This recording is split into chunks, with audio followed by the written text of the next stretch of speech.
Thank you to Squire Patton Boggs for hosting this event and to QED for the invitation. My background is I'm a communications engineer, mainly on the satellite side, but I've also spent a lot of time on spectrum regulation and spectrum management, so that's perhaps the perspective I'll bring. Georg suggested that this should be engaged in some dialogue, so to provoke the discussion, and I'm not necessarily advocating everybody read this book, but there's a recent book published by Professor William Webb called The Myth of 5G.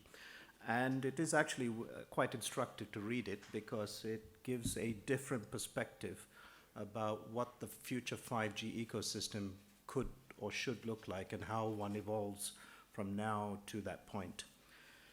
So let me, does this work? Does this work? Okay.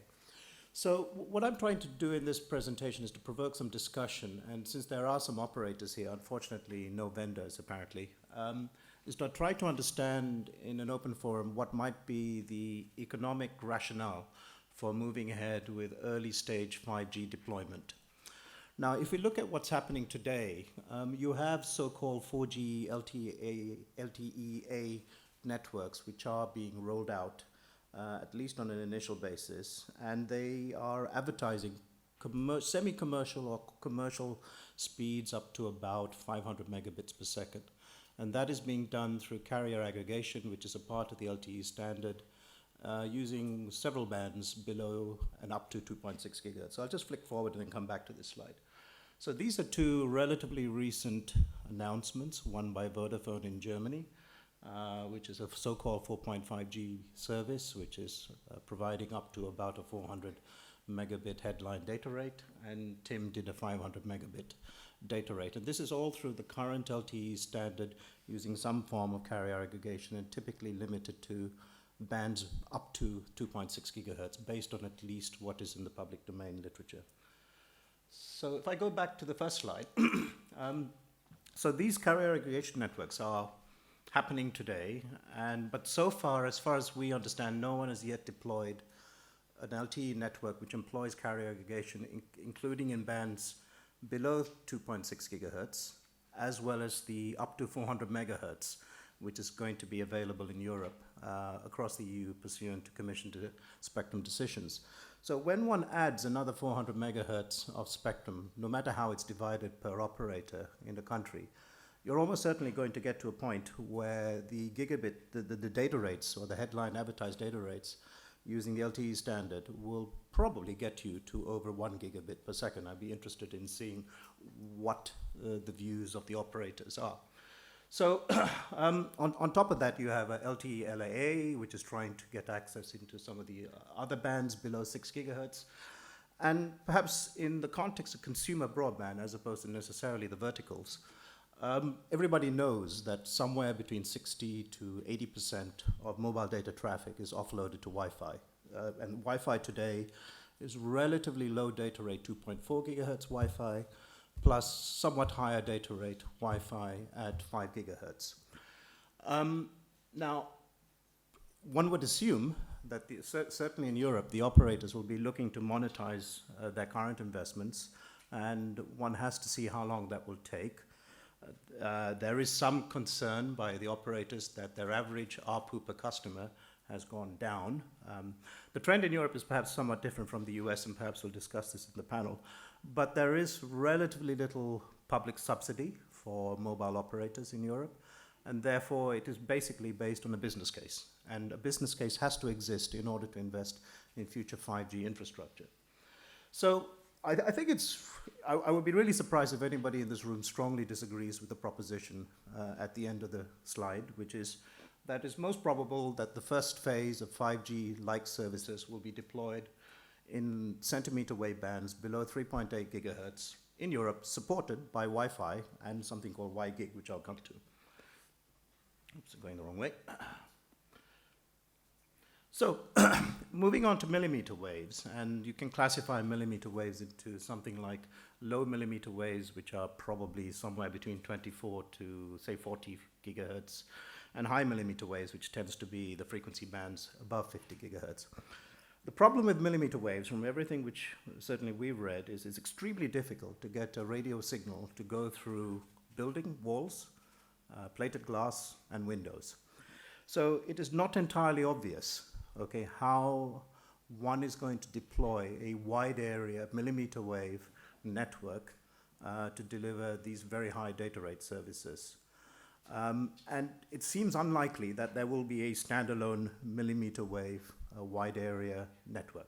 The use of the millimeter waves is most likely going to be for primarily indoor use and near indoor use. The extent of the use cases in that environment remains to be seen, but I think there are some severe challenges in terms of propagation, in terms of actually deploying these networks. So I'll skip spectrum perhaps as a topic we can come back to in the panel discussion. But if there are technical challenges at deploying millimeter wave networks today, why would you rush into, as an operator or as a new investor, investment in that band today until either those problems are resolved, or if they cannot be resolved at an engineering level, figure out another way to roll out the services which one is trying to achieve? And actually, a comment, political reasons are not a good substitute, okay, for economic rationale for network deployment, okay. Just because some countries in some parts of the world seem to be rushing ahead with 5G does not mean that European operators and investors and regulators should follow exactly the same path. And I think the Commission and the Parliament, to its credit, is focused on not necessarily mobile broadband, but also the very important vertical sectors, which was explained in terms of the use cases. So I'm going in the wrong direction. So, most of you, on all of your phones here, if you're looking at the internet, probably don't want to pay your mobile operator large bills, and you will tend to go to the local Wi-Fi network. Whether you are, unless your CFO allows to pay for those bills, you generally will switch to the local Wi-Fi network. So, and as I said earlier, 70% square brackets of data traffic is offloaded to Wi-Fi.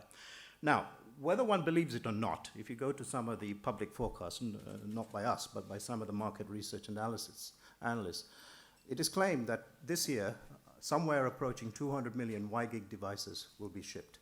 And the same organization claims that by 2020, about 1 billion WiGig devices will be connected.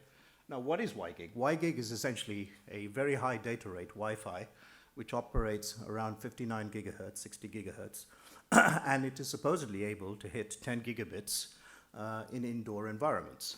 And probably you will see trials coming into near outdoor. So the real question is, why wouldn't vendors and operators stick a WiGig chip into their 4.5G phone to enable these very high data rates, at least in urban environments? And actually, the interesting thing is, people have spent a lot of money developing the WiGig standard over the last 4 or 5 years, and there are vendors out there who are actually deploying it. And I actually bought one, actually I had to buy 2 in my house, and my kids are extremely happy because now they can stream up to 10 gigabits in their bedrooms, and they're no longer constrained by the previous network which I had in my house. And so the main comment which I'd like to make, and again for discussion, is my Apple iPhone, which is a bit ancient, it's an iPhone 5, my wife has an iPhone 7, has about 10 to 12 to 13 individual radios in it, covering different frequency bands. And the question is, why would not future consumer devices, I'm not talking necessarily about the verticals, not be multi-band radios which use LTE 4.5G evolutions generally in bands below 3.8 gigahertz to achieve wide area coverage in indoor use.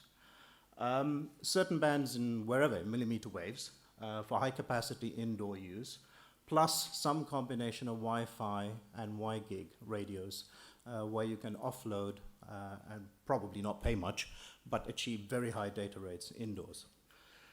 So, just quickly, a lot of people talk about frequency bands around 24, 26 gigahertz. 26 gigahertz is the EU initial pioneer band through the RSPG opinion, and that's a very good step.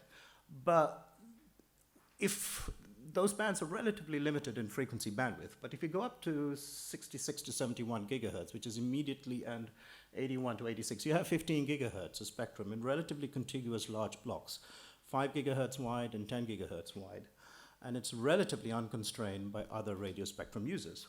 Now, if in the immediately adjacent frequency band at around 59 gigahertz, you're going to get hundreds of millions of Y-gig devices being built by more or less the same vendors who are promoting 5G, using more or less millimeter wave MIMO technology with OFDM, there must be some leverage advantage, which one can actually realize here, and it's a topic for discussion. So we would certainly encourage at the Commission level and at the European Parliament level to look at a quick win, which would be to identify these high millimeter wave bands as something immediately available for European regulators to put into perhaps an RSPG opinion part 2 to encourage industry to move forward. And this would actually be a different step to what Japan, South Korea, China, and the US have done, because the vendor push, and let me put it in the most polite way, has tended to focus on some of the lower millimeter wave bands, but the engineering challenges of that in terms of wide-scale deployment are yet to be achieved, to be figured out. And I think what you will probably see is, if you look at what's happening in the US, the initial low millimeter wave band deployment will be more likely to be point-to-point gigabit wireless trunking services, as opposed to a mobile broadband services to the consumer. And that's not really what 5G is supposed to be about. So I will just leave that chart up on the screen. I think I've hit my time, is to try to encourage people to look at the economics of doing this. There are clearly going to be use cases. There will be clearly a debate on whether 5G is going to be a network of networks. Will it be multi-band radios, multi-radio devices? But ultimately, all of this is going to be driven by investment and the ability to invest by operators encouraged by governments.